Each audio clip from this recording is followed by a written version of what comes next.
Episode 12 of 19. Everyone's a narcissist when they're losing control. What really makes narcissistic behavior emerge, and why labeling others often reveals more about us. Before we call someone a narcissist, we need to ask, are they toxic? Or just refusing to let us control the story anymore? Let's be real. The moment control slips through our fingers, the moment someone stops needing us, stops validating us, stops choosing us, we don't usually respond with grace. We tighten our grip. We call them selfish. And sometimes, we act exactly like the thing we swear we are not. Calling someone a narcissist doesn't make us insightful. It usually makes us reactive. Because, yes, actual narcissists exist. But most of the time, we're just watching someone panic as they lose control. And that panic, it looks a lot like entitlement. It looks like manipulation. It looks like deflection. In other words, it looks like us on our worst day. Narcissistic behavior isn't rare. It's human. The need to be seen, the pain of being ignored, the flinch when someone sets a boundary. We've done it. I've done it. You've done it. The difference isn't in whether we feel it. The difference is what we do once we know we're losing power. The most self-aware thing we can do isn't spotting narcissists. It's noticing when we start looking like one. When the story shifts to protect our image, when we punish people with silence, when we only tell our side. That's where the work is. So before we label, we need to ask, are they a narcissist? Or are they just done letting us call the shots? And if someone calls us a narcissist, is it a smear campaign? Or did they finally stop tiptoeing around our ego? Section 1. What narcissism actually is. Let's clear the fog. Narcissistic personality disorder, real NPD, is rare. But narcissistic traits? They're everywhere. We all carry tendencies that can flare when threatened unless we explicitly understand them and choose not to do them. Entitlement, manipulation, lack of empathy. These are not exotic. They are human defenses. The spectrum matters. Traits don't make us narcissists, but unchecked traits can still wreak havoc in relationship. Remember, narcissism itself isn't rare. What is rare is noticing it in ourselves. Section 2. Why losing control triggers narcissistic traits. Our egos don't like rejection. They don't like ambiguity. They don't like being irrelevant. Feeling abandoned or exposed is an identity threat. And what do we do when threatened? We try to control. Control the narrative.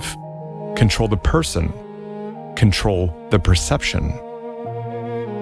That response, whether subtle or explosive, looks a lot like narcissism. Because it is narcissism in miniature. Narcissistic behavior is just the ego panicking when it loses control. Section 3. The weaponization of the word narcissist. Here's where it gets really messy. Narcissist has become an emotional slur. TikTok therapy culture loves it because it's quick, viral, and final. But calling someone a narcissist often ends the conversation before it starts. It invalidates their boundaries. It excuses our own behavior. Most people aren't actual narcissists. They're wounded, flailing, desperate for dignity. And labeling them narc doesn't heal anything. It just keeps the cycle going. The word narcissist is often a mirror, not a diagnosis. Section 4. How to know if we are slipping into it. Let's flip the mirror. We might be sliding into narcissistic behavior if we get angry when someone sets limits. We spin the story to make ourselves look better. We recruit allies instead of seeking resolution. We punish someone emotionally to reassert control. We become obsessed with how it looks instead of what it actually is. Sound familiar? That's the mirror most of us avoid. The best way to spot a narcissist is to catch ourselves acting like one. Section 5. What to do instead of labeling. So, what is the alternative? Well, instead of slapping a label, ask, what need of mine feels threatened here? Practice accountability. This is what I did, not this is what they made me do. Separate pain from projection. Conflict isn't abuse. Boundaries are not cruelty.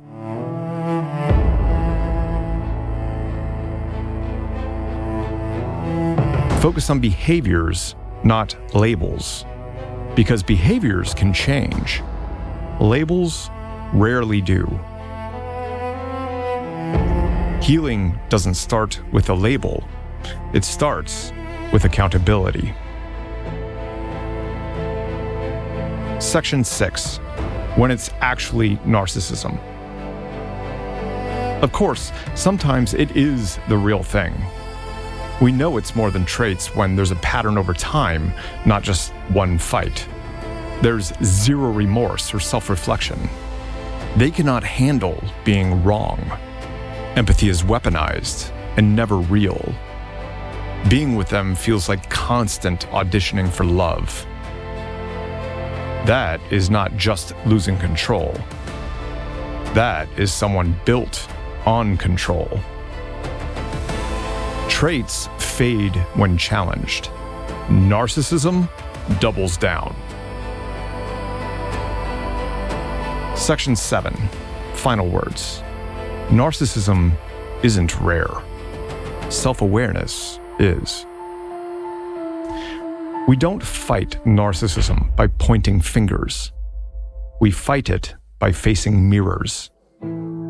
If we want to be free from toxic dynamics, we have to be willing to ask, where am I the one gripping too hard?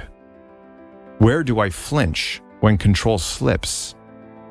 And who have I silently punished just for not orbiting me anymore? Again, narcissism isn't rare. What's rare is the self-awareness to see it in ourselves.